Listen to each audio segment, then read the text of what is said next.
ഇവിടെ ഒരു ചെങ്ങായി 5 പിള്ളേരെ കൊണ്ടുവന്ന് ഒരു ഗെയിം കളിക്കാമെന്ന് പറഞ്ഞ് അതിലെ പെൺകുട്ടിയോട് ആദ്യം ഡോറ് തുറന്ന് ഉള്ളിലേക്ക് പോവാൻ പറഞ്ഞു. ആ പെൺകുട്ടി പോയപ്പോൾ അവിടെ കുറേ ബ്ലാക്കും വൈറ്റും കള്ളികൾ ഉണ്ടായിരുന്നു, ഇടയ്ക്ക് മഞ്ഞ കള്ളികളും. അവിടെ ഗെയിമിന്റെ നിയമവും ഉണ്ടായിരുന്നു. ബ്ലാക്കും വൈറ്റും സ്ക്വയറിൽ ചവിട്ടാതെ അപ്പുറത്തെ റൂമിന്റെ ഉള്ളിലേക്ക് പോവാൻ പറഞ്ഞിട്ട് പെൺകുട്ടി ഇംപോസിബിൾ എന്ന് പറഞ്ഞു. അപ്പോഴേ ആ ചെങ്ങായി ഒരു കട്ടയൊക്കെ പുറത്തേക്ക് തള്ളി വന്നിട്ട് പറഞ്ഞു, നീ എലിമിനേറ്റ് ആയി ഇവിടെ നിന്ന് പോകെന്ന് പറഞ്ഞിട്ട്. അവൾ അവിടെ നിന്ന് കരഞ്ഞ് ഓടിപ്പോയി അടുത്ത ഒരു ആൺകുട്ടിയെ വിളിച്ചു. അവന് നല്ല സ്ട്രോങ് ആയതുകൊണ്ട് അവിടെയുള്ള മഞ്ഞ കളികളിലേക്കും ചുമരിലേക്കും ഒക്കെ ഈസിയായി ചാടിപ്പോയി. അടുത്തത് വന്നത് വേറൊരു പെൺകുട്ടിയാണ്. അവൾ ഒരു കയറെടുത്ത് അപ്പുറത്തെ ഡോറിന്റെ ലോക്കിലേക്ക് എറിഞ്ഞു. എന്നിട്ട് അതിന്റെ മേലെ കൂടെ കൂളായി നടന്നു പോയി. അവളും അങ്ങനെ പാസ്സായി. വേറൊരു പയ്യൻ വന്നിട്ട് കൈയും കാലും തറയിൽ തട്ടിക്കാതെ മുട്ടുകുത്തി പോയി അപ്പുറത്തെത്തി. അടുത്തത് വന്നത് ഒരു ബുദ്ധിമാനായ പയ്യനായിരുന്നു. അവന് കുറെ നേരം ഓരോന്ന് കണക്ക് കൂട്ടി കൂളായി ആ കള്ളികളിലൂടെ ഒക്കെ നടന്നു പോയി. പുറത്ത് വന്ന് എല്ലാരും അവനോട് ചോദിച്ചു, ഇതെങ്ങനെ സാധിച്ചു എന്ന്.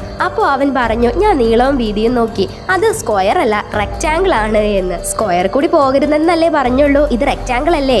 അങ്ങനെ ആ ചെങ്ങായി വന്ന് ഈ റൗണ്ടിൽ ജയിച്ചവരെയൊക്കെ അടുത്ത റൂമിലേക്ക് കൊണ്ടുപോയി. അവിടെ എന്ത് ഗെയിമാണ് നടന്നതെന്നറിയാനായി പാർട്ട് 2 രണ്ടമർത്തുക.